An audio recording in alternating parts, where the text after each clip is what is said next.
Bueno, buenas tardes a todos. ¿Cómo andan? ¿Bien? Bueno,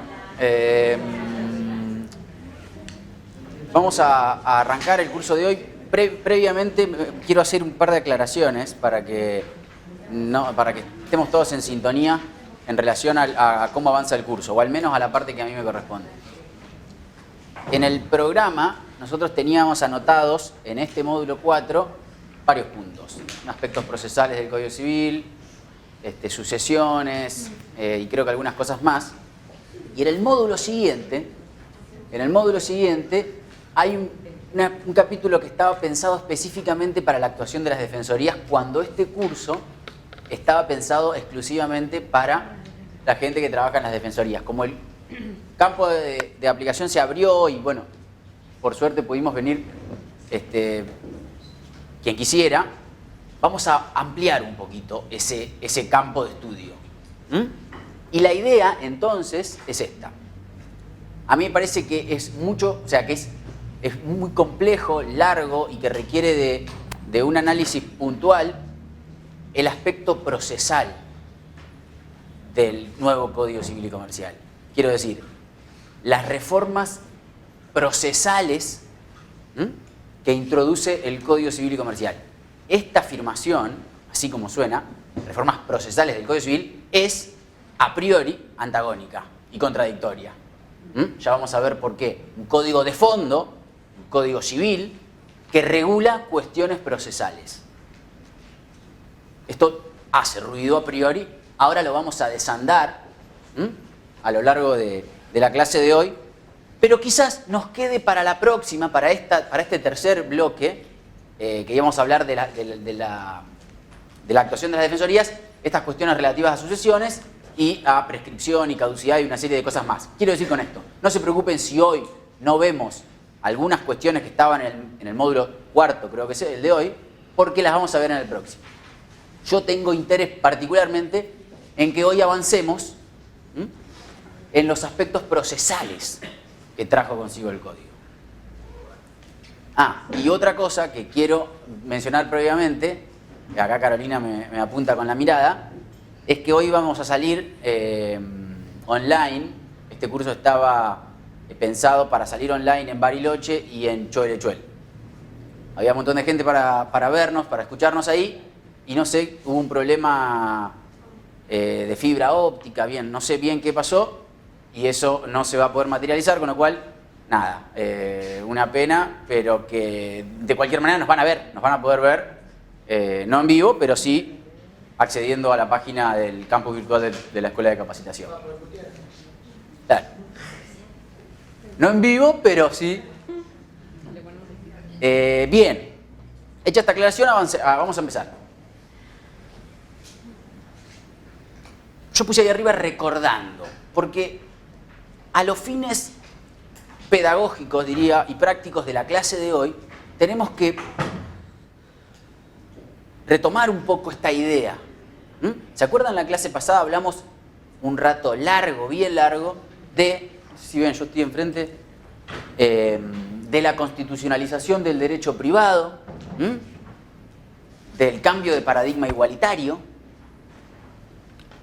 y de un código de principios, valores, apuntado y con la finalidad de arribar a soluciones más justas. Vimos casos jurisprudenciales donde esto se vio reflejado.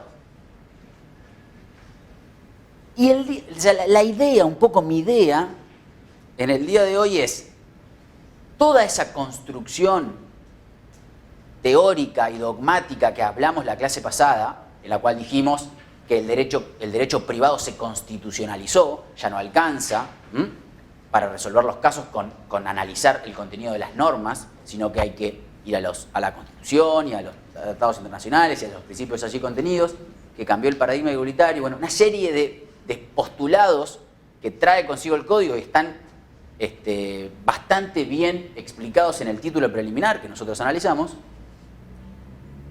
no dejan de ser eso. Postulados, de algún modo, teóricos, que requieren para que todos nosotros, en el ejercicio de nuestro trabajo, lo llevemos a cabo, de herramientas, justamente para garantizar todos estos postulados.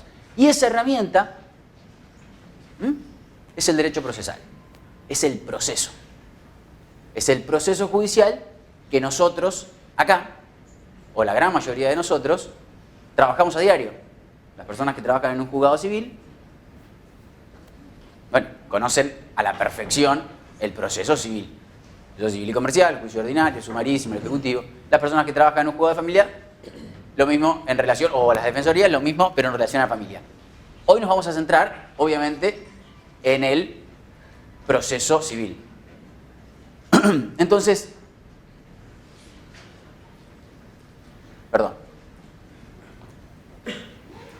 recordemos algunas cosas que dijimos en relación a estas ideas centrales que trajo consigo el Código Civil y Comercial.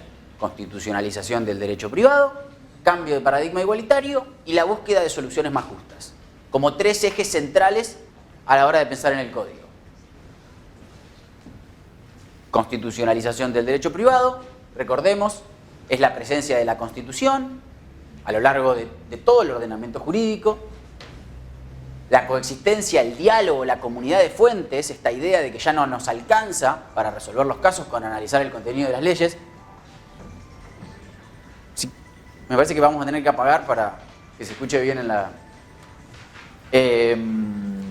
esta idea que no nos alcanza más con la subsunción del caso concreto a la norma legal, sino que nos interpela a un ejercicio de ponderación un poco más reflexivo.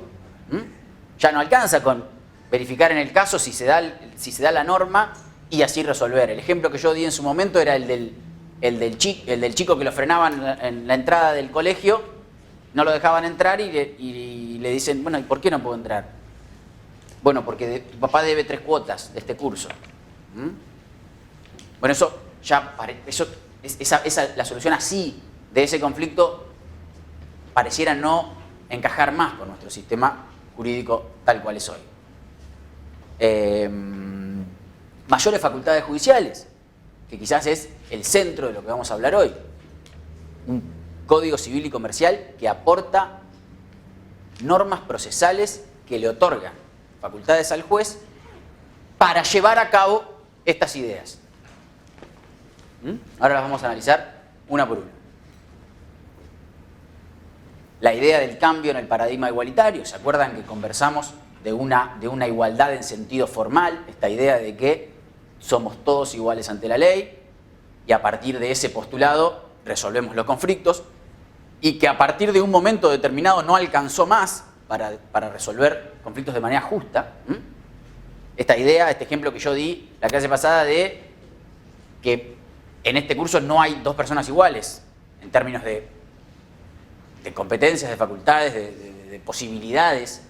Vimos que existía en la sociedad un grupo de personas, de grupos de personas desventajados que requerían por parte del sistema jurídico una protección más fuerte. Hablamos de los ancianos, de los niños, de las personas con discapacidad y de los consumidores, en fin, que el sistema jurídico les debe mayor protección a partir de esta idea de la igualdad en sentido estructural. Ya no esta noción de que el postulado de que somos todos iguales ante la ley pareciera no arrojar soluciones justas en todos los casos. Entonces, el sistema jurídico reconoce en algunos grupos vulnerables cierto principio de desventaja y les aporta una protección un poco más dura. El ejemplo de eso es el 402, entre otros, ¿no? Ninguna norma puede ser interpretada ni aplicada en el sentido de limitar, restringir, excluir o suprimir la igualdad de derechos y obligaciones de los integrantes del matrimonio. ¿Se acuerdan además el artículo 75 de la Constitución Nacional? Que el Estado debe garantizar mediante acciones positivas la igualdad real de oportunidades entre todos los habitantes, hombres y mujeres. En fin, este es otro de los estándares entre los que se basa el Código y es importante para lo que vamos a ver hoy recordar. Y un tercer postulado que a mí me parece muy importante es esta idea del codificador de llegar a través de todo un andamiaje jurídico, procesal y dogmático a soluciones más justas. la reforma integral del derecho privado para adecuarlo a ese bloque constitucional que hoy es fuente de derecho obligatoria. Acuérdense, artículo 1 y 2 del Código Civil y Comercial, el modo de interpretar las normas, las fuentes. Entonces, hay que advertir en el código esta finalidad, esta orientación, este objetivo de evitar soluciones disvaliosas. Más principios que reglas, más ponderación que subsunción. Se ve claramente en los aspectos procesales que introduce el Código Civil y Comercial. ¿Se acuerdan cuando la clase pasada hablamos de esos 3 casos de la Corte Suprema de Justicia de la Nación? Ledesma, la mujer que pone el pie en el espacio que está entre el subte y el andén, y en la Cámara Nacional Civil, la Sala H, le rechaza la demanda porque considera que hay culpa de la víctima por no mirar al bajar del subte dónde pone el pie cuando una marea humana de personas que sale se la lleva puesta. Bueno, en fin, esta idea del derecho procesal encorsetado, del derecho a la resolución de los conflictos trabado, rígido, encorsetado en esas normas, por ejemplo, los eximentes de responsabilidad, pareciera ser que se destraba, se flexibiliza, se humaniza a partir de la entrada en vigencia del Código Civil y Comercial. Ese tercer estandarte que yo voy a volver a ver si puedo. Este tercer principio, yo diría, o postulado del Código, tiene que ver con esto. Tiene mucho que ver con ese caso Ledesma, Uriarte, el chico que lo tiran del tren en movimiento, ¿se acuerdan? Que desde el punto de vista técnico, formal, había un eximente de responsabilidad, efectivamente. Había, o sea, el hecho de un tercero por el cual la empresa no debía responder. Eso dijo la Cámara Nacional Civil, Sala H, y era un fallo válido por donde se lo mire. ¿O no? Había un artículo en el código que decía que se exime de responsabilidad aquel que pruebe que por el hecho de un tercero se causó el daño y por tercero por el cual no debe responder. Desde el punto de vista técnico era una sentencia válida. El expediente llega a la Corte y la Corte le dice, a esa sentencia válida le dice que es arbitraria, que es irrazonable. Bueno, es esto, este es el espíritu de este postulado. Voy a volver a donde estábamos, a ver. Bueno. En este andamiaje y en estas ideas que brevemente recordamos de la clase pasada, nosotros hoy vamos a tratar de ver cómo plasmarlas en los casos. De qué modo el Código Civil, aportando soluciones procesales, hay que abrir un paréntesis ahí y discutir un poco de eso, ahora lo vamos a hacer, le da facultades al juez para plasmar estos postulados. Voy a abrir un paréntesis acá porque en muchos parajes, en muchos lugares de este PowerPoint, y me van a escuchar decir muchas veces las facultades del juez, el perfil del juez, y cuando quizás sea un error postularlo en esos términos, porque en realidad el juez es una de las partes de la administración de justicia. Ustedes y yo lo saben mejor que nadie. Yo podría decir, bueno, el perfil del juzgado, o el perfil de la administración de justicia, o el perfil del servicio público de administración de justicia. Bueno, cuando digo esto, el perfil del juez, o el accionar del juez, o las facultades del juez, me estoy refiriendo a las facultades de todo el andamiaje judicial que tiene a cargo la resolución de los conflictos. Entonces el Código Civil modifica la teoría general de la prueba, entre otras cosas. Hoy vamos a hablar de cómo el Código Civil y Comercial cambió radicalmente la teoría general de la prueba. Esta idea de que lo que no existe, ahí yo la puse, lo que no está en el expediente no existe en el mundo. En derecho procesal existe este postulado que nosotros muchas veces llevamos a cabo al absurdo. Hoy lo vamos a tratar de llevar al absurdo para que lo entendamos.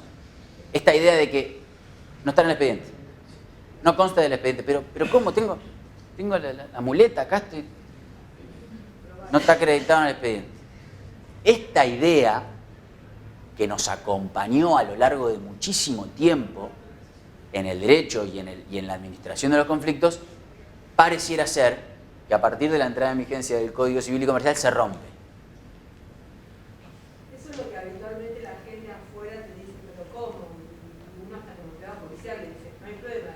eso es verdad, pero no hay pruebas, porque la gente realmente de afuera hay cosas que le resultan absolutamente imposibles e incomprensibles.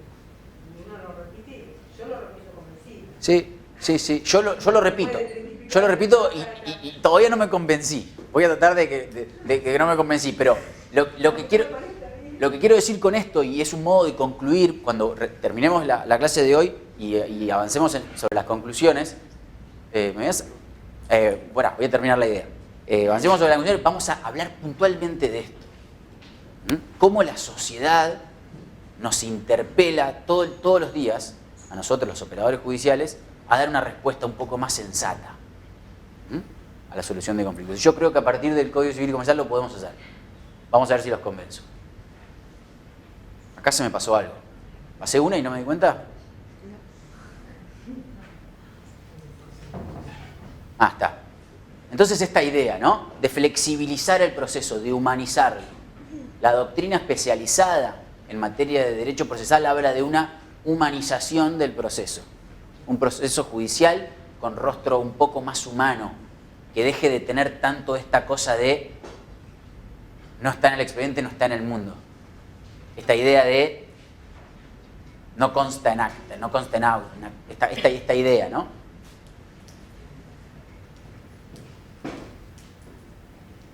¿Cuál es la finalidad del proceso? Finalidad del derecho procesal.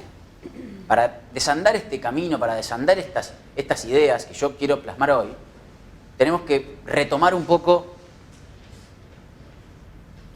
Esto lo voy a terminar rompiendo. Retomar un poco la naturaleza jurídica de este instituto, el derecho procesal. El fin del proceso, parece, muchas veces van a pensar que lo estoy llevando demasiado al absurdo, pero es necesario. Fíjense, la finalidad del proceso es resolver el conflicto de la manera más justa. A eso nos dedicamos nosotros, a resolver un conflicto de la manera más justa posible. Ahora vamos a ver dentro de qué marco y con qué herramientas. Hay un cambio de paradigma. Que gane el pleito el que tiene mejores razones y mejores argumentos. Yo hace mucho tiempo trabajaba en un estudio jurídico en Buenos Aires y mi jefe en aquel entonces, cuando entré a trabajar, bueno, me hizo un par de preguntas ahí, hasta que ahora podía trabajar y qué sé yo, y me dijo, ¿cómo se ganan los juicios? Y me dijo, siendo prudente y minucioso en el proceso. Dejaste de ir un día a tribunales, te comiste una notificación, caducidad, negligencia, perdiste el juicio. De idea. Bueno, eso pareciera ser que cambia, que a partir de ahora encuentra y aparecen facultades jurisdiccionales que las da el propio código. Ahora las vamos a ver y muchas veces nos vamos a sorprender para salirnos de ahí. Muchas veces, yo calculo que a ustedes les debe pasar, acá los veo a las personas que trabajan conmigo y puedo dar fe que sí, que resolvemos un caso probablemente de la manera que no queremos, pero no nos deja otra opción, o el abogado de la parte actora, o el abogado de la parte demandada, o las propias circunstancias de una pericia. Y nosotros estamos rechazando una demanda o haciendo lugar a una demanda que sabemos que o estamos indemnizando un daño en un accidente de tránsito y la parte actora no acreditó debidamente el daño físico, se cayó de una moto, la chocaron en una moto, en una esquina, una Ford 100 toda oxidada.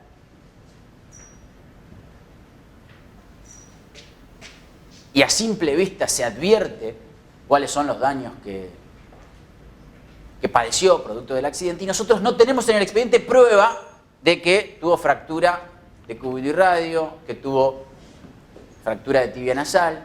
No surge porque cuando lo atendieron en el hospital no lo constaron en la historia clínica, por ejemplo. Y no podemos indemnizar ese daño. Bueno, esta es un poco el cambio del que yo les estoy hablando. Humanizar el proceso. No se trata de un juego donde gana el que tiene, el que es más hábil procesalmente, y el juez es un simple árbitro que resuelve la contienda en ese juego, con esas reglas, esa idea hay que empezar a dejarla un poco de lado.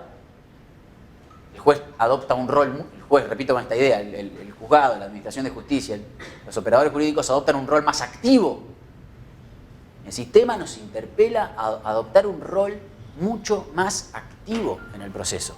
Ya no somos más el árbitro de un partido de ping-pong que está mirando cómo las partes se... Esa idea en el juicio civil y en el juicio de familia también, no me voy a meter en esto, que lo va a hablar la doctora Fredes, pero en ambos procesos esta idea cambia.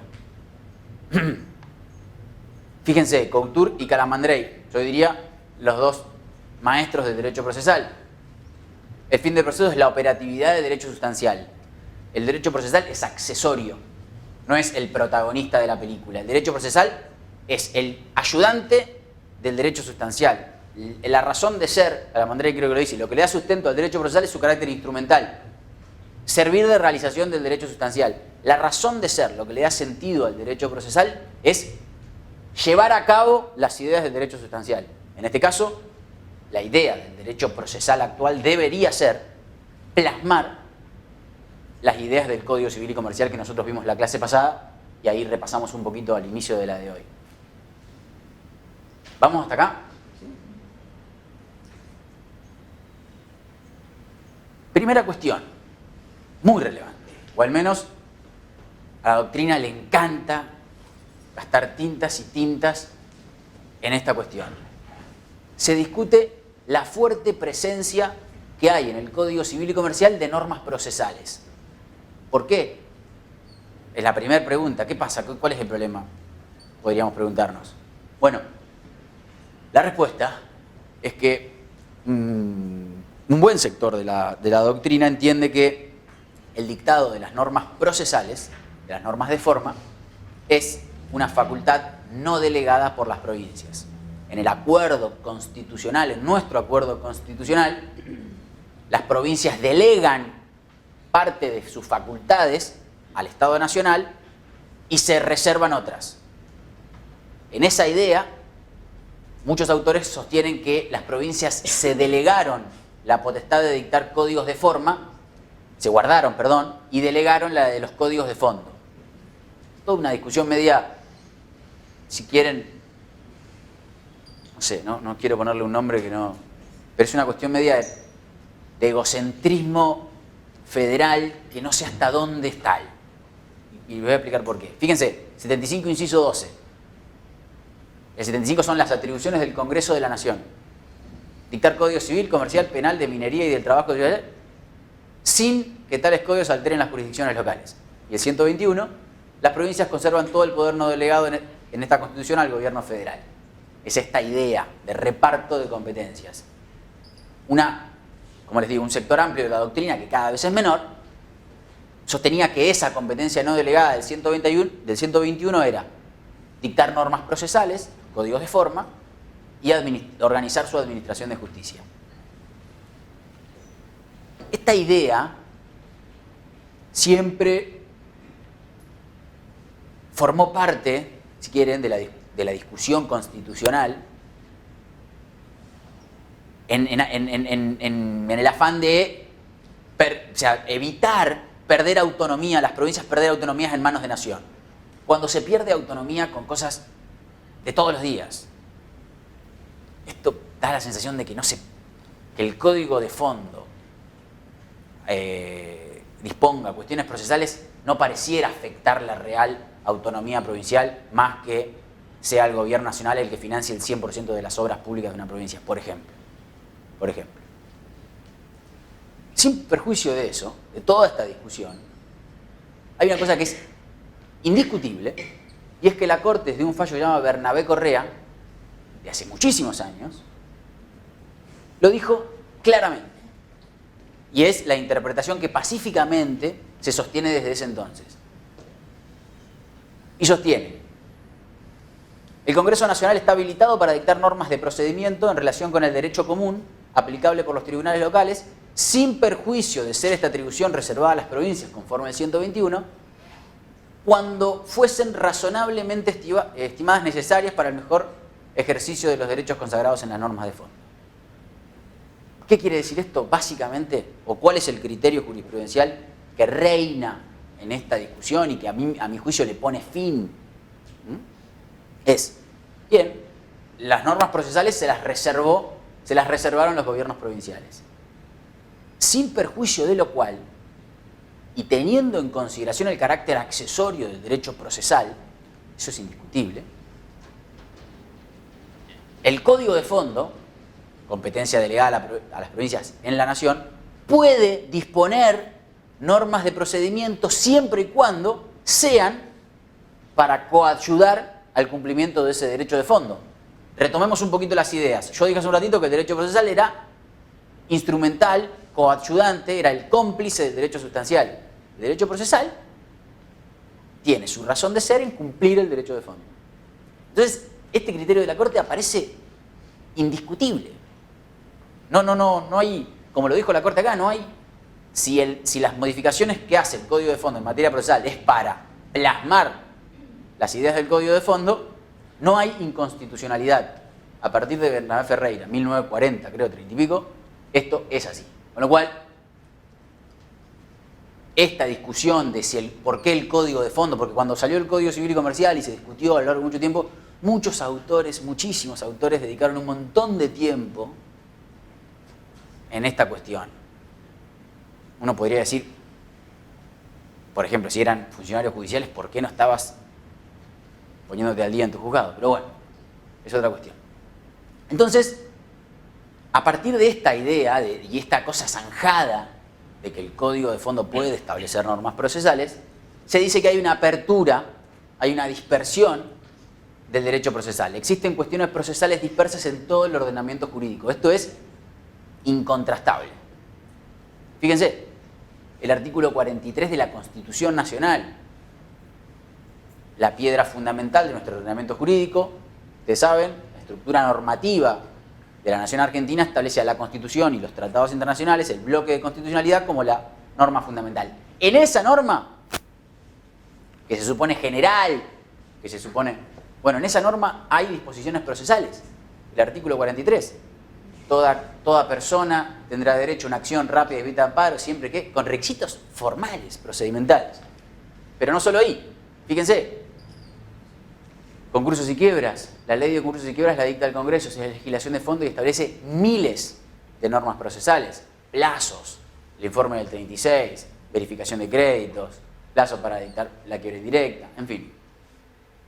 Ley de defensa del consumidor, la aplicamos todos los días. Convenios sobre notificaciones, la ley 22.172, los exhortos, meramente procesales, una ley nacional. El Código Civil y Comercial actual que nosotros tenemos tiene normas en materia de competencia, de prueba, hoy las vamos a ver, de legitimación, medidas cautelares, procedimientos específicos. El Código Civil y Comercial regula, entre otras cosas, la tutela anticipada, la acción preventiva. Procesal. Netamente procesal, hoy la vamos a ver.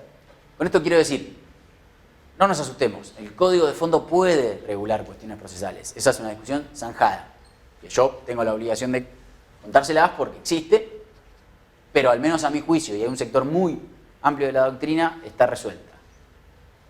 Entonces, esta dispersión genera un acercamiento entre el derecho procesal y el derecho sustancial a partir de una finalidad común.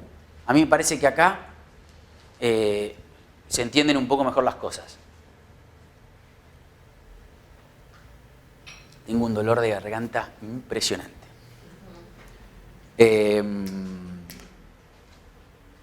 ¿Por qué digo esto? ¿Por qué para mí se minimiza esta primera discusión? Bueno, por esta idea. El Código Procesal es instrumental del sustancial y ambos, naturalmente, por naturaleza jurídica, tienen la misma finalidad, que es la de plasmar los contenidos y las ideas del derecho de fondo. Y en esta idea, ahora sí centrados, Código Civil y Comercial que estamos estudiando, de arribar a soluciones más justas. Listo. No hay más discusión. ¿Hay cuestiones procesales en el Código de Fondo? Sí. ¿Por qué? Porque el derecho procesal alimenta el derecho sustancial, le da sentido, lo ayuda. Y fíjense además otra cosa, y nos desemboca en el segundo punto de esta charla. La inclusión de normas procesales en el Código Civil y Comercial destaca una de las principales garantías del proceso civil. Ahí está. Una de las principales garantías del proceso civil que nosotros todos los días trabajamos es la tutela judicial efectiva.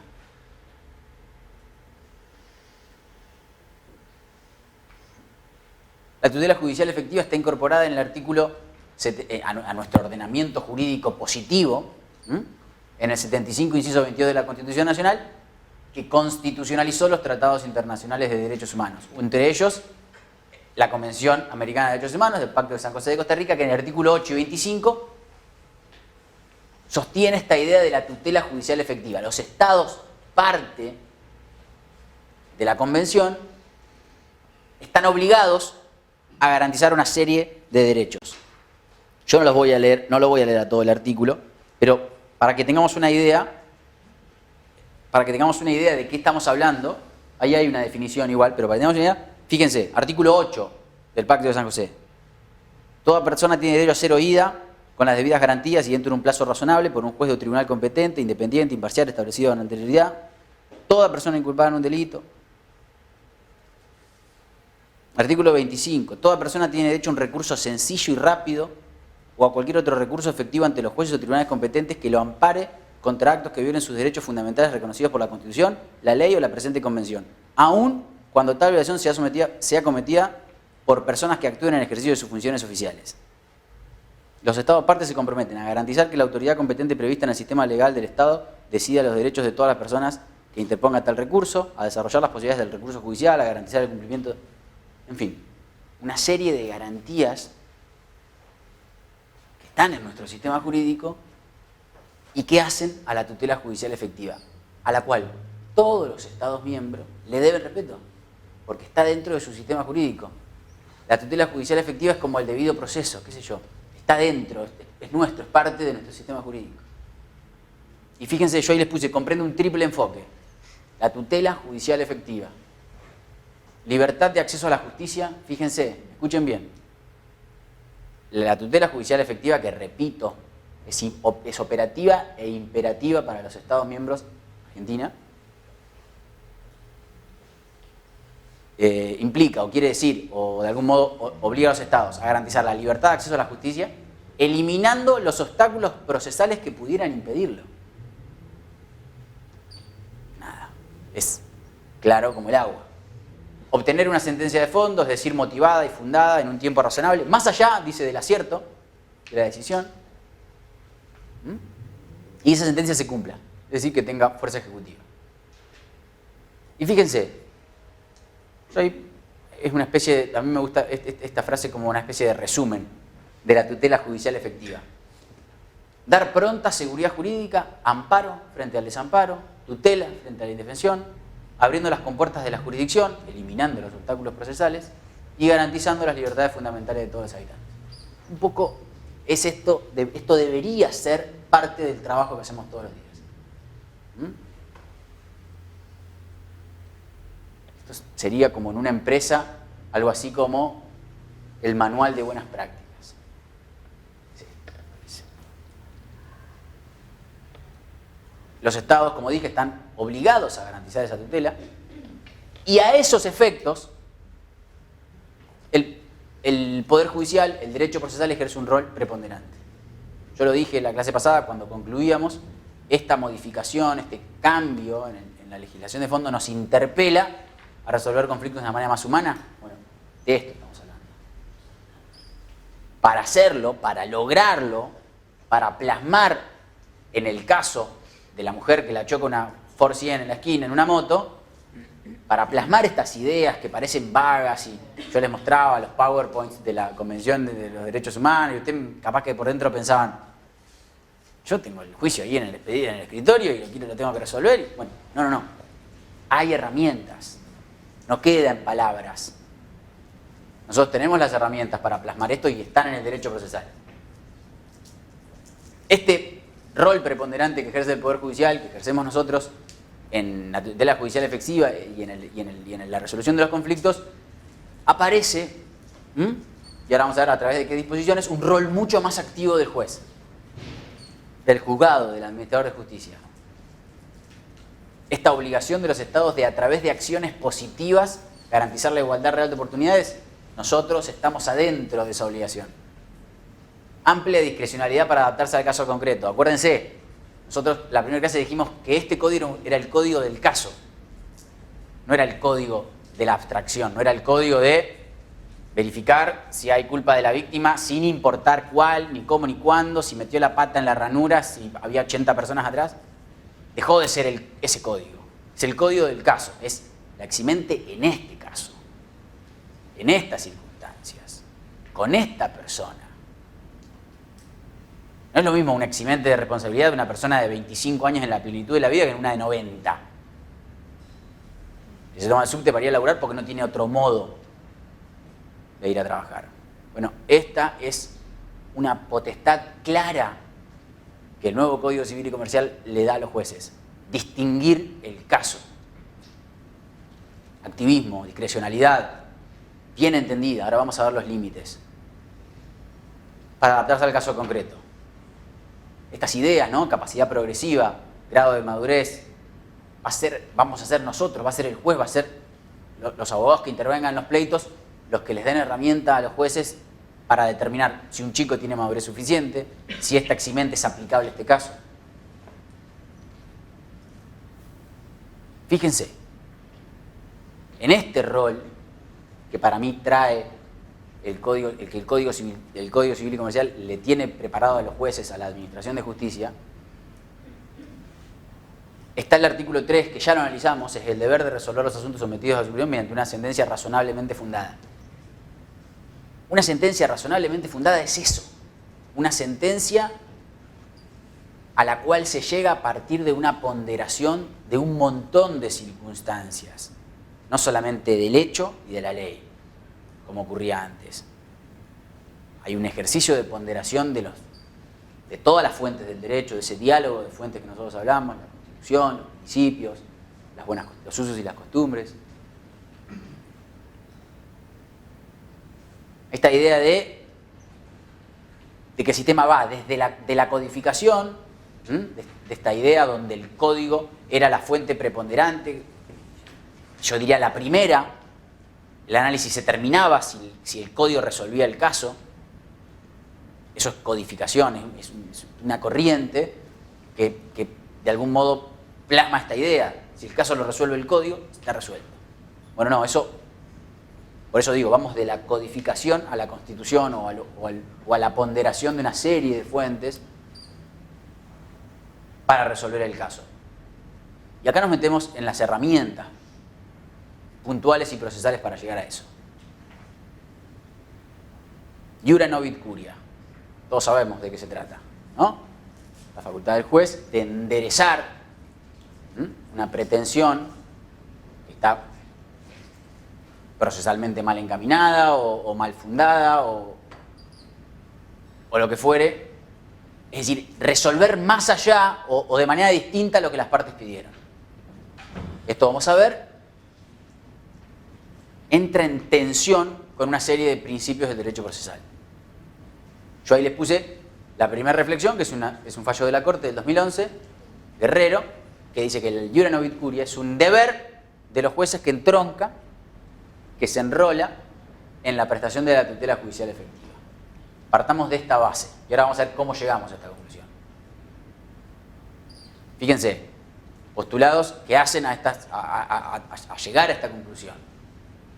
Los derechos, ustedes saben, tenemos un montón enumerados en la Constitución Nacional, en los tratados y en muchísimas leyes nacionales, provinciales. Lo son siempre y cuando tengamos algo para hacerlos efectivos.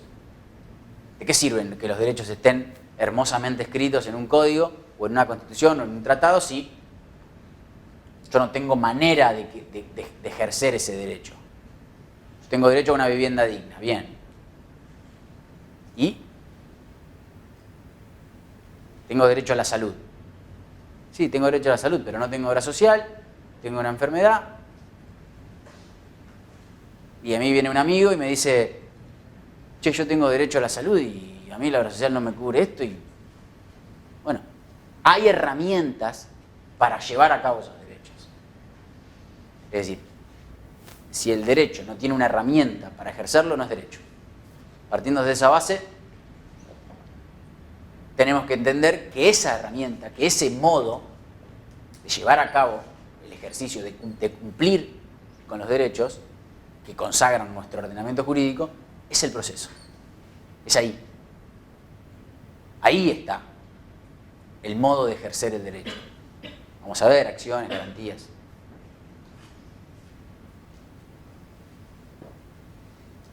Hay una postura escéptica respecto de estas ideas de las que yo estoy hablando, que las trae, o sea, no las estoy inventando yo, están en el código, que todo este nuevo ejercicio de ponderación reflexiva, en virtud de la cual llegamos a soluciones más justas, dicen algunos autores, genera una mera preferencia arbitraria y una discrecionalidad excesiva por parte de los jueces. Pero ¿cómo? Si la ley dice claramente que cuando hay culpa de la víctima, lo dije, si la ley dice que cuando hay culpa de la víctima, la demandada no responde, dame seguridad jurídica y dame seguridad en el sentido de que si hay culpa de la víctima, el demandado no responde. Bueno, esta idea existe. El juez va a resolver como quiere. Al final, ¿para qué están las leyes? Esta es la idea. Que tiene fundamento, tiene razón de ser. Me cambian las reglas de juego. ¿No? Es esta la idea. Cada juez va a resolver como quiere.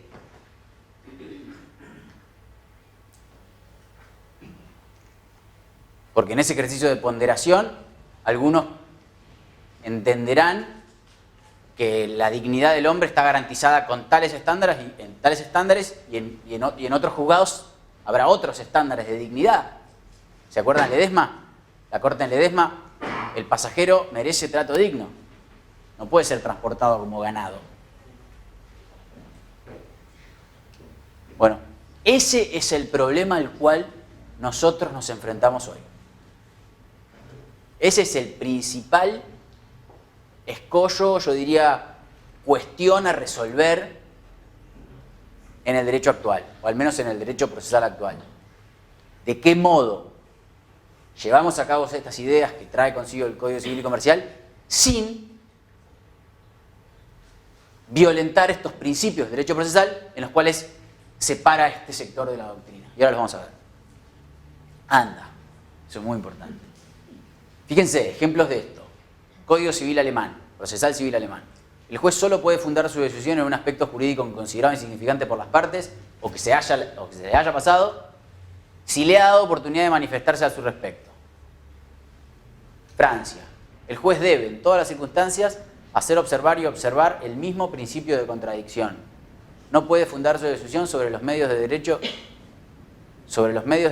que él ha revelado de oficio sin haber previamente invitado a las partes. Hay una cosa ahí de cautela. Ahora vamos a ver qué nos tiene preparado nuestro sistema. Esos tres son los principios, yo diría, centrales que argumenta este sector de la doctrina para encorsetar las funciones del juez. Congruencia, ustedes saben, lo que no está en el expediente no existe en el mundo. Igualdad de partes y bilateralidad. Congruencia, igualdad de partes y bilateralidad. Nosotros vamos a tener que aprender a llevar a cabo las ideas del derecho sustancial a través del derecho procesal sin violar esto. Y esa función, esa manera, la vamos a ir desandando a medida que vayamos resolviendo casos. No hay otra. No hay una verdad absoluta o un estándar aplicable a todos los casos. Si estamos diciendo que este es el código de los casos,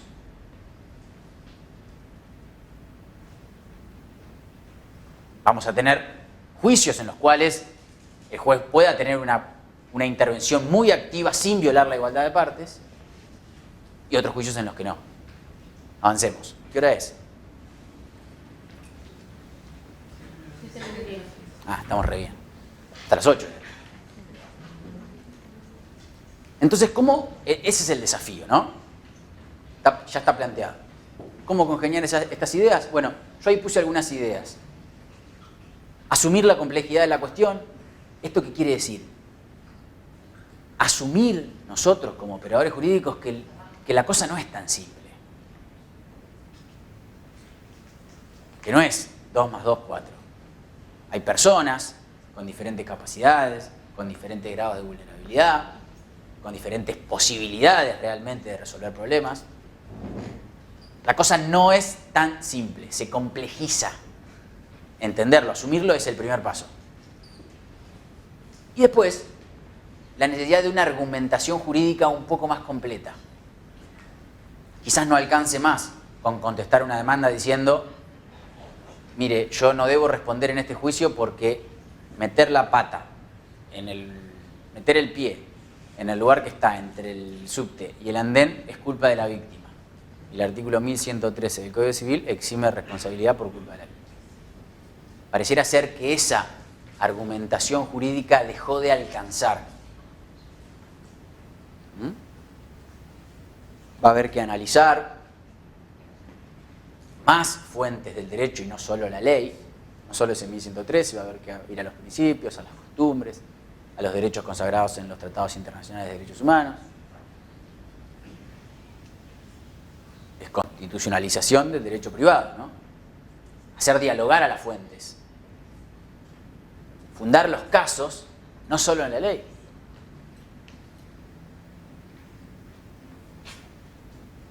Y después, por último, y lo más terrenal de todo esto, normas procesales específicas. Normas procesales específicas que nos permiten adoptar un rol más activo sin ponernos en franca contradicción con estos principios. O al menos no en franca contradicción aparente. Fíjense esta primera idea. El juez debe conocer la verdad de los hechos en el que se basan las pretensiones y la defensa.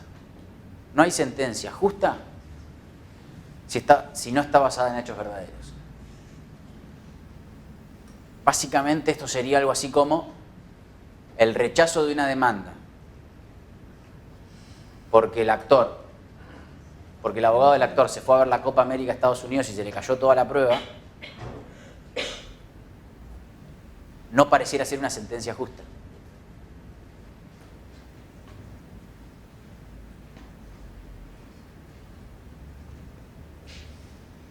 Parte demandada, escrito, solicito la negligencia de la prueba, plazo de prueba vencido.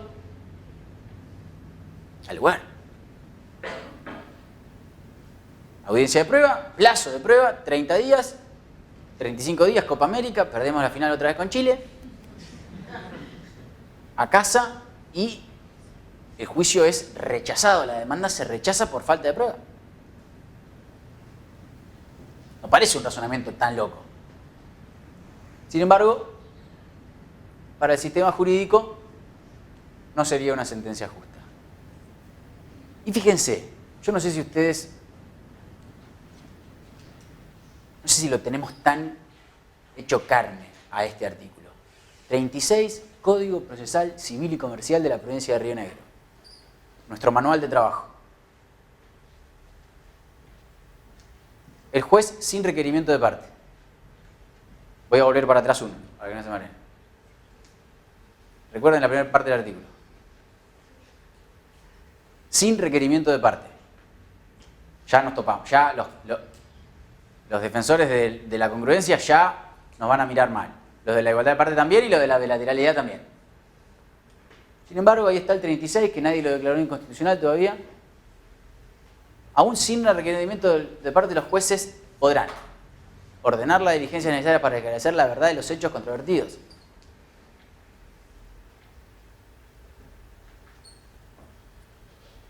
No hay mucho más para decir. Evitar la dilación injustificada del proceso y procurar la oportuna solución de la controversia respetando el derecho de defensa de las partes. Con esta idea, estos efectos podrá disponer en cualquier momento la comparencia personal de las partes para intentar una conciliación, requerir explicaciones que estimen necesarias, decidir en cuanto al estado de la causa la comparencia de los testigos con arreglo de lo que dispone el 452, peritos, consultores técnicos, interrogarlos, mandar a las formalidades previstas en el código que se agreguen documentos existentes en poder de las partes o de terceros en los términos del 387, ejercer las demás atribuciones que la ley confiere. Quiero decir con esto, nadie está revolucionando nada con esto. Nosotros, a partir de la idea del sistema, juez o nosotros o el sistema jurídico en un juicio debe, por naturaleza y razón de ser, conocer la verdad de los hechos. Para eso está. En ese plan, en esa búsqueda, en ese fin, el 36 es elocuente. Pero eso es como un complemento en realidad, o sea, como que el juez no, las partes no pueden dejar de hacer lo que tenían que hacer antes, digo, ahora no sé. Y bueno, y a su vez, como complemento, el juez no deja de estar facultado para eso. Podría ser interpretado así. Esa no es una interpretación que comparto. A ver, si yo parto de la base de que la finalidad del proceso es la búsqueda de la verdad o de la verdad de los hechos, por eso el Código Procesal me da estas herramientas. Y ahora vamos a ver que el Código Civil y Comercial que estamos estudiando es coincidente con esto. Avancemos. Ahora, en civil es a instancia de partes. En civil es a instancia de partes, entonces ahí... ¿Y dónde está eso? ¿Quién lo dijo? ¿Dónde está eso? No, pero aparte empecemos a desestructurar verdades de perogrullo que no son tales. ¿Dónde está eso? Y no, bueno, a los empleados viejos los jueces lo graban así a fuego, ¿viste? Y no lo pide. Bien, pero nosotros estamos acá estudiando que no están así. Sabemos, a ver, ¿qué es lo que tenemos? Sabemos que están estos tres principios que rigen estructuralmente el derecho procesal. La congruencia,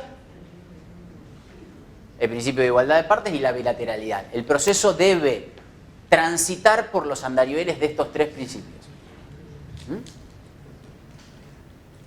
Tenemos el 36, que ya se pelea con los tres, y una serie de herramientas procesales, estas que tanto se discutieron en la discusión del código, que además del 36 nos dan facultades para eso. Ahora vamos a ver. Pero quiero quedarme con esto que alguien me dijo, el proceso civil es a instancia de parte, como si fuese una verdad que estaríamos todos flameando, así, bueno, vamos a ponerla en jaque. No es tan así. Antes de eso, fíjense, yo quiero establecer una cuestión terminológica, si se quiere, o procedimental, que abre un montón de puertas y que muchas veces no nos damos cuenta. Y en esto, guiño para las defensorías. Fíjense, distinción entre fuentes y medios de prueba. Una cosa que parece una sinonimia, no lo es. Fíjense, fuentes. Fuentes son, por ejemplo, las personas que tienen conocimiento de un hecho o los hechos que prueban una verdad. Quiero decir, por ejemplo, un testigo que vio el accidente de la señora que se cayó en la moto. El testigo lo vio, esa persona lo vio. O una foto, o un video, o una grabación, una cámara oculta. Esas son fuentes de prueba. Y pueden potencialmente ser medios de prueba. Ahora vamos a ver por qué. Son fuentes de prueba. Yo vi el accidente. Yo estaba parado ahí cuando la Ford 100 se llevó puesta la moto. Lo vi todo. Soy fuente de prueba. Ahora, si nadie me llama a declarar, no soy medio de prueba. ¿Se entiende esta distinción? Sí. Fuente y medio. Medio, la manera de traer la fuente al proceso judicial. La fuente es extraprocesal. La fuente es la cámara de seguridad que vio cómo en la esquina se produjo el accidente. ¿Por qué esta distinción? Y fíjense qué interesante. Primera cuestión, o dos razones tiene, principales. En esta idea de la que venimos hablando, el juez debe ordenar las medidas para el esclarecimiento de los hechos, más allá de que las partes hayan ofrecido o producido, artículo 36, encuentra este límite del que nosotros venimos hablando. ¿Cómo es tu nombre? Que siempre me... Sí, el tuyo. Adelante. Marcela. Marcela, que Marcela siempre me recuerda esta idea de la congruencia y la verdadera. Fíjense por qué la distinción aparece importante. Lo que el juez no puede hacer para estos señores es traer medios de prueba. Si las partes no me llamaron a mí para que salga como testigo en el juicio, conforme estos tres principios que aparecen como una verdad insoslayable, cosa que yo no comparto, el juez no podría hacerlo. Entonces, no puede el juez aportar prueba. Yo ahí les puse. El juez no puede inventar fuentes de prueba. Podría citar a declarar a personas no ofrecidas como testigos, pero sí resultaren mencionadas de los escritos constitutivos del proceso.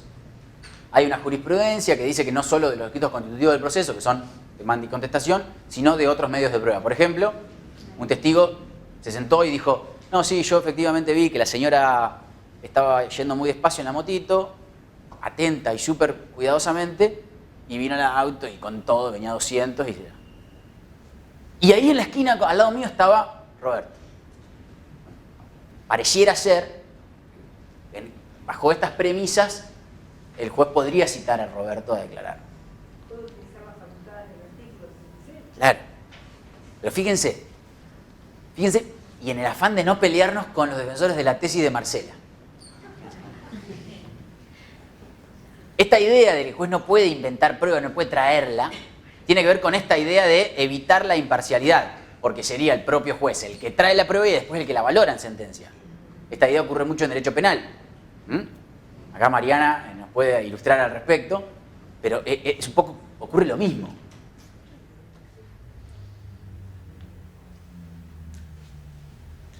Y además, la otra razón en la cual la distinción entre medios y fuentes es tan importante es por el 378 de nuestro Código Procesal, de nuestro manual de trabajo. Fíjense, medios de prueba.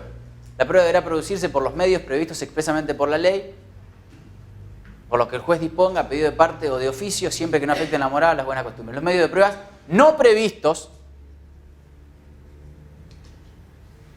se diligenciarán aplicando la analogía a las disposiciones de los que sean sus semejantes. Esto nos da la pauta de este postulado. La fuente, esta primera idea, yo que vi la fuente, ¿existe o no? ¿Está o no está? Ahora, los medios de prueba son ilimitados. Nos lo dice expresamente el 378. La filmación de un celular, por Ejemplo. ejemplo. Por ejemplo. En cambio, los medios son ilimitados. La enunciación que hace el código procesal de los medios de prueba, recuerden, prueba de confesión, prueba de testigos, prueba de peritos, es meramente enunciativa, no es taxativa.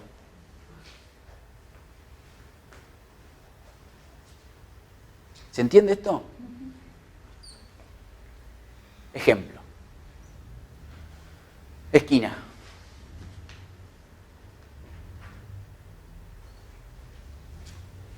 Chicos jugando en la esquina, al fútbol, por ejemplo, en la vereda. Auto, despiste, mata a uno de los chicos que estaban jugando. Todos los chicos que estaban jugando, todas las personas presentes en la esquina, todos son menores de 13 años. Es decir, todas las personas que vieron el accidente son menores de 13 años. 426, Código Procesal Civil y Comercial, para ser testigo, ¿cuántos años tenés que tener? 14. 14 años.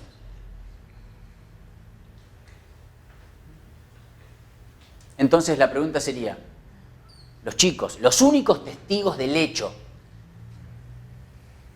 vamos a hacer la ficción de que no hay otro modo de probar el hecho, porque en el mundo no hay más personas. Los chicos que vieron todo, la línea del colectivo que era, le vieron la cara al chofer, vieron botellas de cerveza puestas ahí en donde va el colectivo, en fin, todo vieron. ¿Pueden ofrecer como prueba? La mamá del chico que fallece,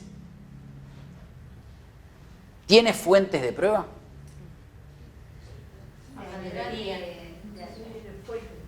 No, fuentes no tiene. Porque esos chicos no pueden ser testigos. Tienen medios. Exactamente. ¿Cómo se...? A ver, a las personas que trabajan en la defensoría. Abogados de la mamá del chico que fallece. ¿Cómo prueban el hecho? ¿Qué prueba ofrecen?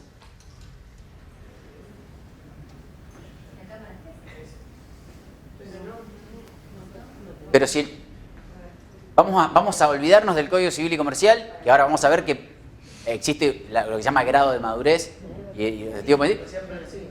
Claro, nosotros, nuestro Código Procesal, somos súper burócratas y nos basamos en el Código Procesal. Menor de 14 no puede ser testigo. ¿Y pericial? Podemos ofrecer una pericia, va a venir un perito, que no estaba, Sí, va a probar. va a decir que el colectivo, en fin. Fuente, no hay. Sin perjuicio de eso, nuestro sistema, voy a volver uno para atrás, el 378 nos da la solución. Porque nos dice que los medios de prueba, distinto de las fuentes, los medios de prueba, la enunciación de los medios no es taxativa, sino meramente enunciativa. Entonces, la solución es ofrecerla como un medio de prueba autónomo. Si yo voy y digo, mire, señor juez, no había más personas, estaban solo los chicos, son todos menores de 13, pero no sabés lo bien que hablan, van a venir aquí y te van a contar todo. El juez te va a decir, son menores de 14, no es prueba, no es fuente de prueba, no puede ser fuente de prueba. Sin embargo, hay que ofrecerlo, una opción, sería ofrecerlo como un medio de prueba autónomo, no testimonial. Como testimonial no es fuente. Porque nosotros tenemos en el Código Procesal que no es fuente de prueba. Un chico de 13 años no es fuente de prueba. Sin embargo, ofrecido así, como un medio de prueba autónomo, cumpliendo los requisitos del derecho comparado, esto es jurisprudencia, yo se los puse ahí para que lo tengan y lo lleven a cabo cuando les toque el caso, se puede ofrecer y el juez debe receptar la prueba. Lo va a citar a declarar al chico de 13 años en el marco de una audiencia de un menor que tiene características distintas a una audiencia testimonial común, garantizando, primero demostrando que no hay otro medio más idóneo. No había nada. Segundo, que no se lo va a comparecer por medio de la fuerza pública, obviamente. Que el padre tutor o quien detenga la guarda autorice. Y además, que se preserven todas las garantías que garanticen que el chico no sufra un estrés producto de esta situación y demás. En ese marco, esa prueba se puede llevar a cabo. ¿Se entiende por qué es tan importante esta distinción entre medios y fuentes de prueba? ¿Las fuentes están o no están? Un chico de 13 años no es fuente de prueba, porque para ser fuente de prueba hay que tener 14. Sin embargo, los medios son ilimitados, las maneras de probar son limitadas. Después el juez valorará cuánta o qué valoración o ponderación le da a esa declaración testimonial. ¿Podría ser una declaración en cámara Gesell respetando lo que dice la Convención? Ni siquiera. De los niños, ni con la presencia Claro, del asesor? ni siquiera, pero me refiero a que no, ni siquiera cámara Gesell. Nosotros hemos tomado declaración testimonial a menores de edad. Claro, no es en declaración testimonial, es una reunión, ni siquiera filmada, nosotros filmamos todas las audiencias, esas no, en la cual el chico... Con buena información. Claro. El chico cuenta lo que vio, cuenta lo que sintió, cómo lo vio y el juzgado en todo caso después valorará, ponderará cuánta potencia argumental le da a esa declaración. Pero como medio de prueba autónomo debe receptarlo. El niño no es fuente, sí es medio. Esta distinción entre fuentes y medio de prueba es clave en esto. Entonces volvemos a las ideas de Marcel acá.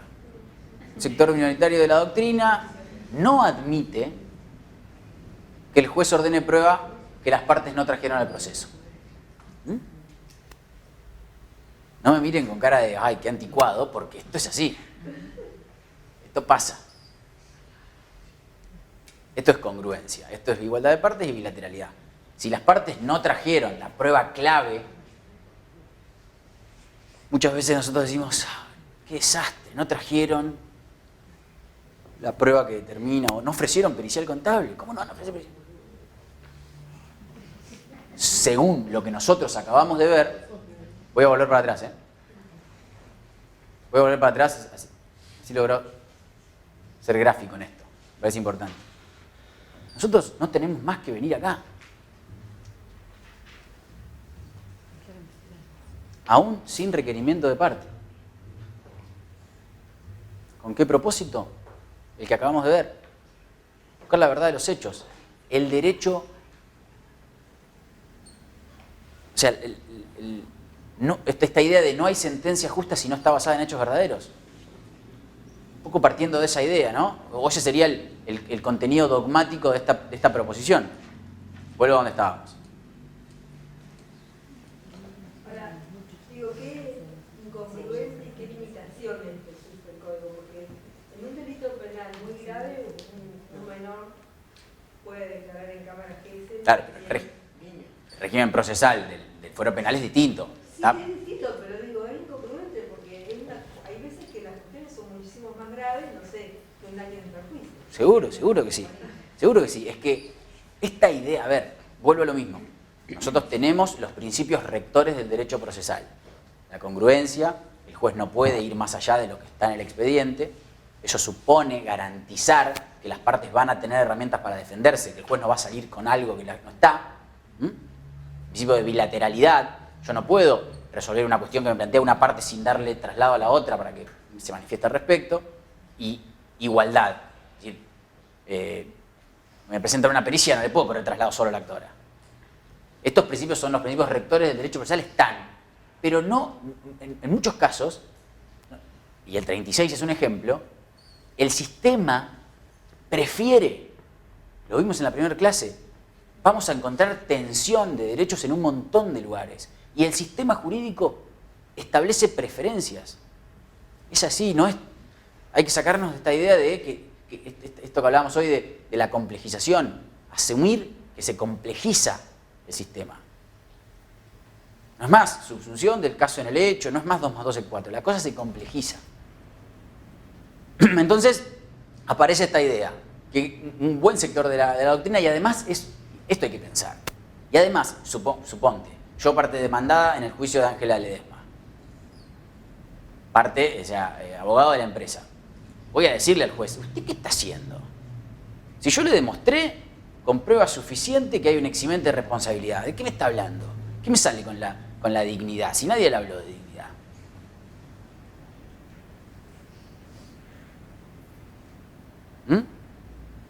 Quizás por eso también se sostenga en el tiempo. Son principios que rigen el derecho procesal que están a disposición de las partes para hacer valer sus derechos.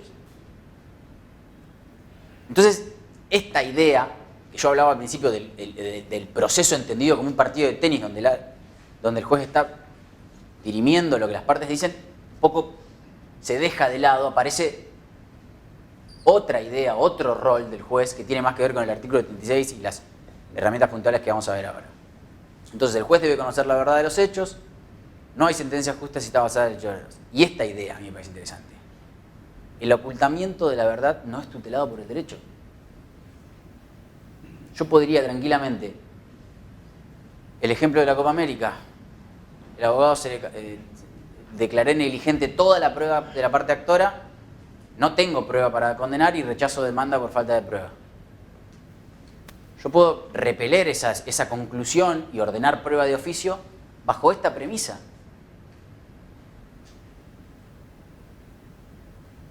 Mal que le pese a un montón de gente, es así.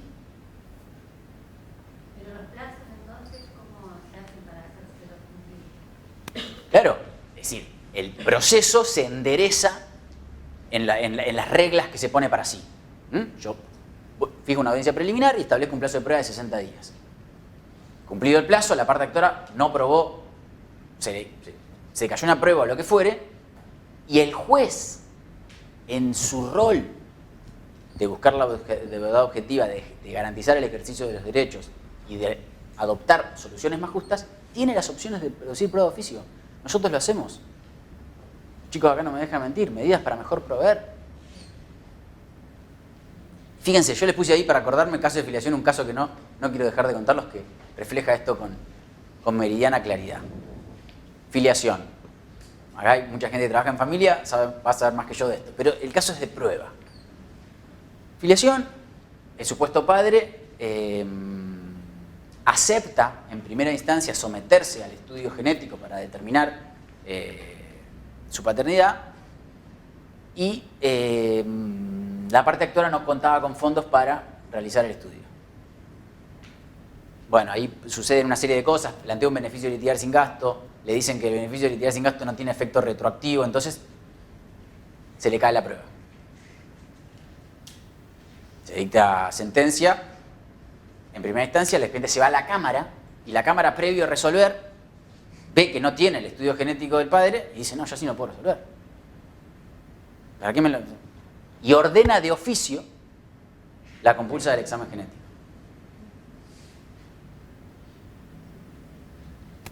Postura del demandado, quien estaba llamado a reconocer el vínculo filial. No. Congruencia, bilateralidad, buena fe, igualdad de partes. Esa etapa procesal precluyó. Yo asentí para llevar a cabo el examen, la parte actora fue negligente en su accionar y la prueba se declaró negligente. Yo ahora no me voy a someter. ¿Usted quién es para le dice la parte en el memorial de agravios a la Cámara? ¿Usted quién es para suplir la inactividad de la parte actora? Y la Cámara le dice, soy la Cámara de Apelaciones Civil y Comercial, llevo a cabo la prueba. Y en el caso de que no se someta, va a generar una presunción en su contra. Ante esta circunstancia, el señor se somete. Y aparte porque nadie lo tenía que pagar, estaba ordenado de oficio. Se somete a la prueba genética y esto contado por un juez de la Cámara de aquel entonces, ya tenía una sentencia escrita. De tanta negación de la persona a no someterse al examen genético, ya la tenían resuelta y cocinada. No va a quedar negativo. Se ve que alguien le ganó de mano al hombre. Bueno, entonces, tuvieron que escribir la sentencia en rechazo de la afiliación. Lo que quiero decir con esto es que muchas veces ni las propias partes saben el resultado de la prueba. Y el juez está en su plena facultad de buscar la verdad de los hechos. Eso significaría, por ejemplo, que hoy por hoy, en lugar de pasarlo a Cámara, el juez directamente tendría que ordenar de oficio la prueba. Yo estoy convencido de que sí. Ahora vamos a ver bajo qué circunstancias y con qué límites. Avancemos. Es buena la pregunta para desembocar en lo que viene. Roland Arasi, uno de los principales exponentes del derecho procesal en Argentina, dentro de su teoría del derecho procesal en el nuevo Código Civil y Comercial, dice estas cosas. Escuchen, El juez tiene la facultad de producir prueba de oficio. Estamos hablando de esto, ¿no? Caso de la afiliación. Salvo que aquel que se considere afectado, las ideas de Marcela, aporte argumentos reales, eso está en negrita, mucho no se nota, de perjuicios que le causa la prueba que el juez quiere incorporar de oficio. No argumentos abstractos. Esta postura yo la puse porque a mí me parece razonable y me gusta.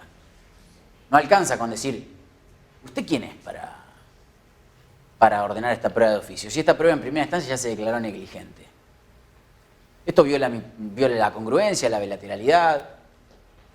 Ese tipo de argumentación abstracto no sería suficiente para impedirle al juez que disponga de una prueba de oficio. Sino que debe ser real. Mire, a mí realmente someterme otra vez afecta mi dignidad porque yo ahora estoy en pareja. En fin, argumentos reales. Me gusta este punto. Un poco para consentir o congeniar. Ahora sí dice, hay que humanizar el proceso. No es más un juego donde gana el más hábil. Y cuando digo esto siempre me veo muy tentado a decir, no gana el que tiene el abogado más hábil. Y me dan ganas de decir más. Me dan ganas de decir, no gana el que tiene el abogado más caro. ¿Y eso quién lo impide? ¿El juez? Debe impedirlo el juez. Su finalidad es lograr una sentencia lo más justa posible. En palabras de Arasi, el proceso civil no es absolutamente dispositivo. Es un proceso mixto con el inquisitivo. Busca la verdad de los hechos. No hay que tenerle miedo, garantizando la igualdad de las partes, hay que basar su sentencia en hechos verdaderos. Lo que pasa es que eso de la igualdad de las partes y la verdad de los hechos y demás estaba siempre presente. Lo que no estaba era el rol que ahora juega el juez. Sí, es que eso también, eso lo hablamos la clase pasada. Estas ideas que trajo el título preliminar del Código Civil y Comercial que nosotros conversamos la clase pasada, ¿desde cuándo están? ¿Desde cuándo las tenemos en el ordenamiento jurídico? ¿Con la entrada en vigencia del Código? No, desde el 94 por lo menos. Nosotros como Estado Nacional en el 94 incorporamos a la Constitución los tratados internacionales de derechos humanos. 11, después 2 más, 13, ahora 1 más. Quiero decir, nosotros tenemos en nuestro sistema jurídico los derechos que garantizan los tratados internacionales de derechos humanos, entre ellos la tutela judicial efectiva desde el 94. Por eso yo voy a discrepar, en realidad las cosas están, el tema es que los jueces no la valoraban. Es que yo en eso coincido con usted, Marita. Están todos los tratados, está la jurisprudencia, está el tema de que Ahora está en nosotros ejercerlo y ¿cómo? Vuelvo al principio de esta charla. avanzaron en ponerlo por ahí acá más explícitamente, pero no es que las herramientas jurídicas. Esta es la idea. Esto es lo que a mí me parece importante remarcar. Yo coincido plenamente. Estas cosas de las que yo estoy hablando, en la primera clase y en esta, ya estaban en nuestro sistema. Lo que pasa es que esto me incluyo y me hago cargo de mi parte. Muchas veces nosotros los abogados o los operadores jurídicos en general necesitamos la ley, el reglamento, el protocolo, que venga el juez superior y nos diga aplicalo, que venga el juez de cambio y nos diga aplicalo, que venga el juez y nos diga aplicalo. Esto está en el ordenamiento jurídico. Perdón, como en el tema penal de los homicidios culposos, los homicidios de accidentes de tránsito, que están como atados a que no pueden condenar porque es un delito culposo, hasta que un buen juez se atrevió a decir que no, que era un homicidio, porque hay elementos para decir. Bueno. El tema es que alguien tiene que poner a escribir y a firmarlo. Sí. Por eso yo dije la primera clase, cuando la terminamos, dije que estas modificaciones a nosotros, los operadores jurídicos, nos ponen en un lugar preponderante, que es el lugar de quien las tiene que llevar a cabo. Quienes trabajan en una defensoría, a partir de ahora tienen muchas más herramientas para garantizar los derechos de sus defendidos y probablemente los que estamos administrando justicia en un juzgado tendremos más herramientas para igualar. ¿Me explico lo que quiero decir? Y esto estaba. Yo coincido con Marita. No es nuevo, pero ahora lo tenemos en el código. Perdón, que nosotros que tenemos una cultura jurídica muy positivista, ahora está en el código. Prueba. Nos queda media hora. Vamos a hablar de prueba. Puse inicialmente el artículo 706 del Código Civil y Comercial porque es el que establece cuáles son los principios que rigen el proceso de familia. Si bien yo estoy hablando acá de juicios civiles, me pareció importante poner los principios del derecho de familia, del derecho procesal de familia, porque hay un amplio sector de la doctrina que entiende que los principios establecidos para el proceso de familia son aplicables al proceso civil. Y tal es así que hay jurisprudencia de la Cámara Civil de la Nación que así lo dice. Tutela judicial efectiva, inmediación, buena fe, lealtad procesal, oficiosidad, libertad y amplitud probatoria. Hay un amplio sector de la doctrina que establece que en un juicio civil pueden tomarse medidas bajo el paraguas de los principios que establece el derecho de familia. Ahora bien, ya estrictamente en el proceso civil y en lo que nosotros tenemos, en materia civil, hay una modificación trascendental. Fíjense, no voy a ahondar demasiado en materia de responsabilidad porque el módulo tercero o el cuarto creo que ese es específico de derecho de daños y ahí vamos a hablar bien del viejo 1113 y demás. Pero sí les cité los artículos para que los tengan y de ese modo determinar que la carga de la prueba, el principio o la regla, sigue estando en quien invoca. Invoca un hecho, debe probarlo. Esto ocurre con el factor de atribución, con la relación causal y con el daño. Hasta acá todo igual.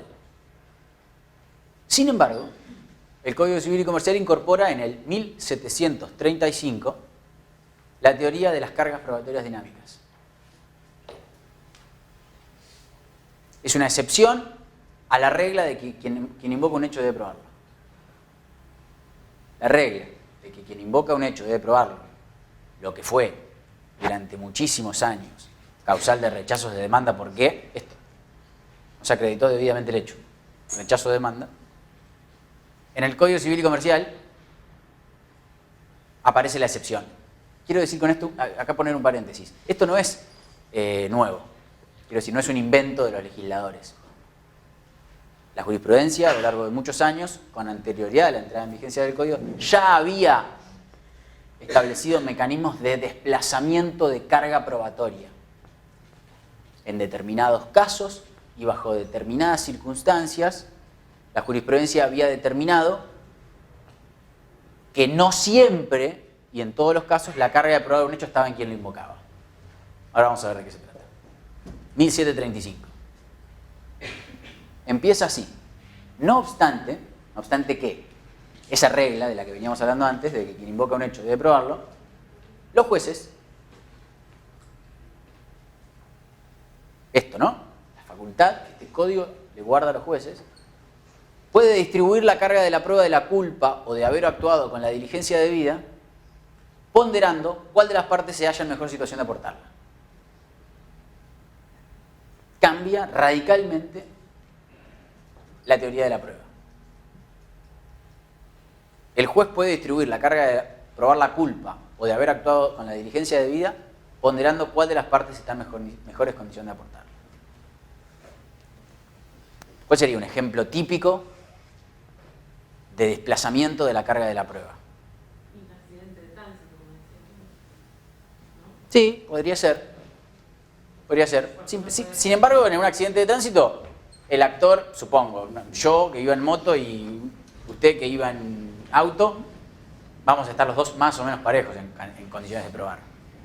Pero, por ejemplo, en un juicio de mala praxis, donde yo estuve un mes inconsciente en una cama, y me hicieron todo mal y me dejaron una gasa adentro y esta historia.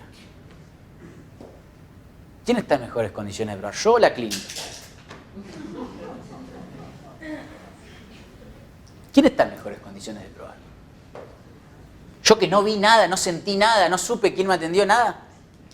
¿O la clínica? ¿Quién está en mejores condiciones de probar un juicio de responsabilidad en un crédito hipotecario, donde yo lo único que hago es ir al banco una vez, firmar 760 papeles con una letra que la tengo que leer con lupa y nunca más los veo? ¿Quién está en mejores condiciones de probar en un juicio en el cual demando a una empresa que me vendió por internet un celular al cual nunca vi, no le vi la cara, si era confiable, si no. Nunca firmé nada. ¿Quién está en mejores condiciones de probar? Supongo que la clínica, que el paciente que no vio nada, ni sintió. Que como se despertó, nada, no sé, no quiero decirlo. Bueno, para esos casos, el juez puede distribuir la carga probatoria de otra manera, excepcionar la regla de que quien invoca un hecho debe probarlo. ¿Se entiende hasta acá? Bien. O sea, que una prueba que puede producir, que debería producir una parte, pues puede ordenar que sea la otra la que tiene la carga. A ver, volvamos un poco para atrás. Tener una carga procesal, o sea, usted tiene la carga de aportar cierta documentación. Si no lo hace porque no quiere, va a generar una presunción o un indicio para el juez en su contra. ¿Esto qué quiere decir? Yo tengo un juicio de mala praxis y les digo a las partes, mire, voy a aplicar la carga de la probatoria dinámica porque en este caso hay desigualdad de partes. Usted está en mejores condiciones de probar que la actora.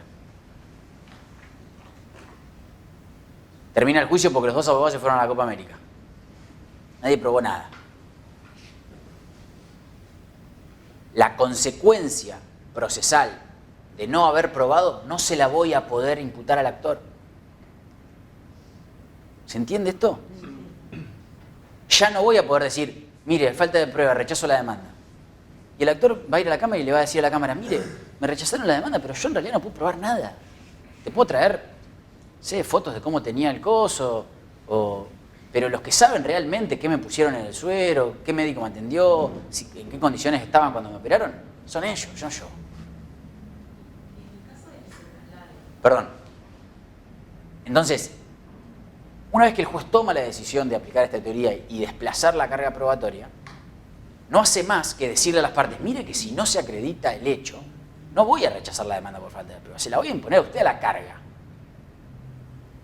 Pero no se tiene que ver el contrasismo. No, porque la parte demandada deberá probar que actúe diligentemente. La clínica me va a tener que probar que este es el procedimiento que tiene el protocolo para hacer operaciones, sí, dígame una operación, no sé. Sí, una operación regular, no sé. Claro, la demandada deberá probar que actuó diligentemente, que el médico que la atendió es el médico capacitado para eso, que se cumplió con el protocolo, que, en fin, no es declarar contra sí mismo, deberá probar que actuó diligentemente, que en su obrar no hubo culpa. Y la falta de prueba respecto de esa cuestión no va a ser atribuible a la parte actora, como ocurre cuando el juicio transita por las reglas normales, de quien invoca un hecho debe probarlo. Yo invoco el hecho de que me operaron mal, que la clínica es responsable porque me operó mal. O el banco es responsable porque me cobró, le di un préstamo por 20.000 pesos y me cobró 60.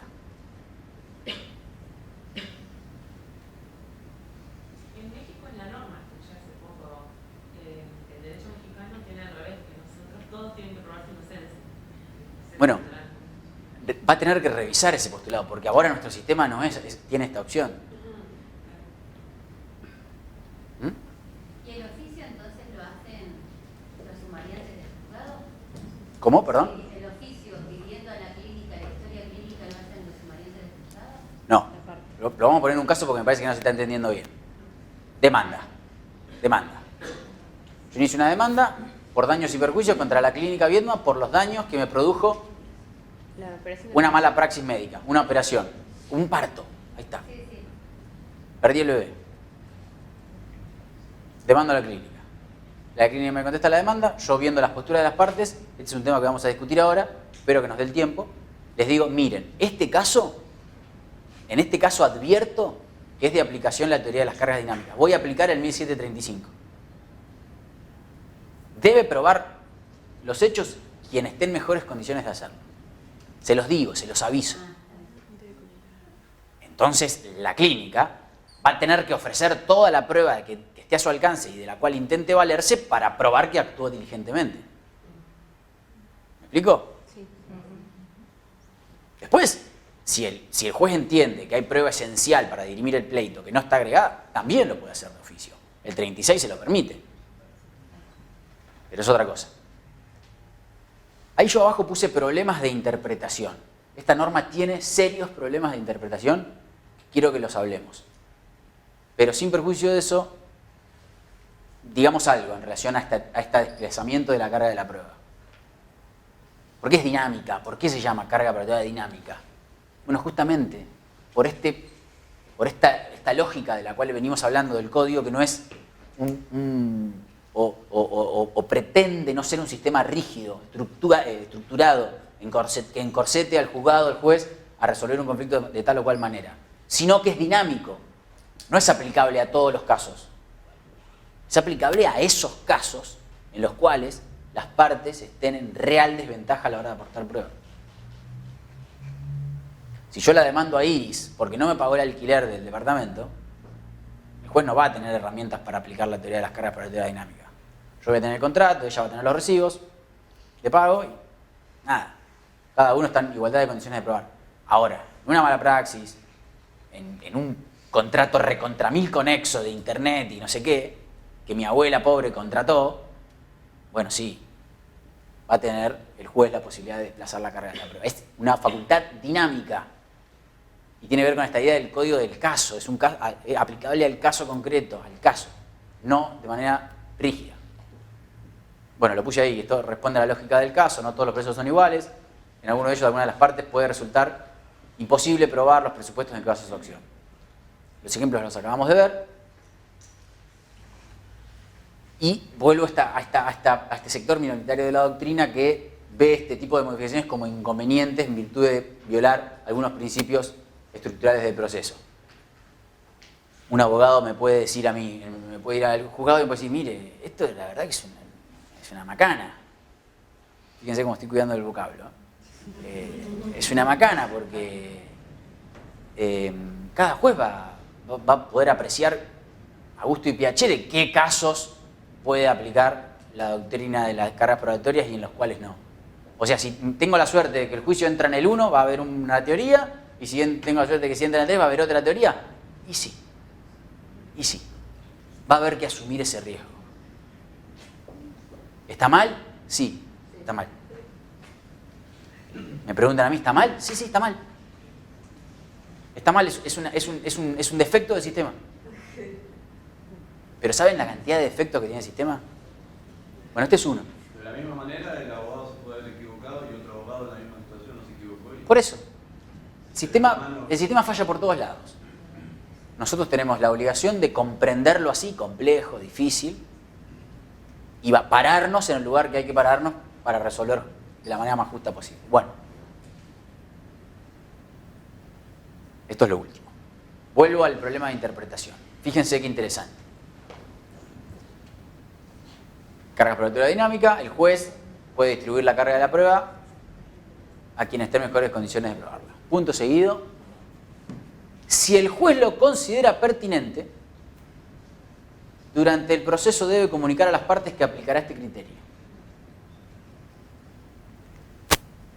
De modo de permitir a los litigantes ofrecer y producir los elementos de conclusión que hagan a su derecho. ¿Qué está diciendo? Usted tiene la facultad, siempre y cuando lo haga de manera que no viole la igualdad de partes, la congruencia y la bilateralidad. Les dé a las partes la posibilidad de probarlo. Ahora bien, leamos el artículo. ¿Qué es lo que el juez debe considerar pertinente? Si el juez lo considera pertinente, durante el proceso deberá comunicar a las partes que aplicará este criterio. Bien podríamos decir, no. Cuando el juez considere pertinente aplicar la teoría de las cargas dinámicas, que parece el sentido más razonable. Pero también hay otro sector de la doctrina que se ha escrito de esto mucho tiempo, en el mundo abogadil, ha dicho, no, lo que el juez debe considerar pertinente es comunicar. El juez tiene la facultad de distribuir la carga de la prueba como quiera y en todo caso puede considerar pertinente informárselo a las partes. Ese es un problema de interpretación que tiene. Yo me inclino por la primer postura. Es decir, si lo considera pertinente, quiero decir, aplicar la carga probatoria dinámica, si lo considera pertinente, resuelve esa cuestión, debe comunicarlo. A mí me parece esa solución un poco más lógica. Pero después hay otro problema. Y es, si lo considera pertinente, resuelto, durante el proceso deberá comunicar a las partes que aplicará este criterio. ¿Cuándo?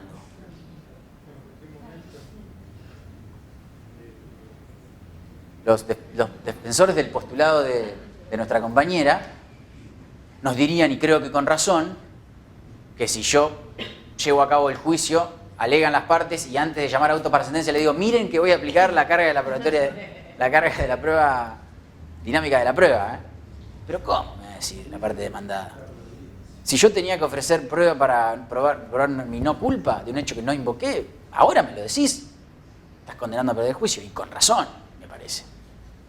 Entonces se genera todo un interrogante en relación a en qué momento. El código no tiene una redacción feliz en este punto, no establece de manera precisa en qué momento hay que comunicar a las partes la decisión de desplazar la carga de la prueba. Y esto vuelve a lo mismo. Esto va a generar, ya lo está generando, en nuestro juzgado pasa, problemas de inseguridad jurídica. Los abogados vienen a mi despacho y me dicen, pero doctor, ¿cómo sé yo cuándo va a aplicar la teoría de las cargas probatoria dinámica? Si en el 1 no la aprueban nunca, ustedes la aplican siempre. ¿Y cuándo me va a avisar? Porque yo quiero ofrecer prueba. Pero digo, explícitamente no lo va a informar cuando ordena la prueba. Bien. Cuando ordena la prueba, a ver, ¿cómo sería eso? Cuando ordena la prueba que va a revertir. Cuando él decida invertir esa carga y lo ordene, lo escriba, ahí las partes se van a enterar de lo que tiene que hacer. Bien. Pero usted bien sabe que, por ejemplo, en procesos sumarísimos, que es el proceso por el cual deben tramitar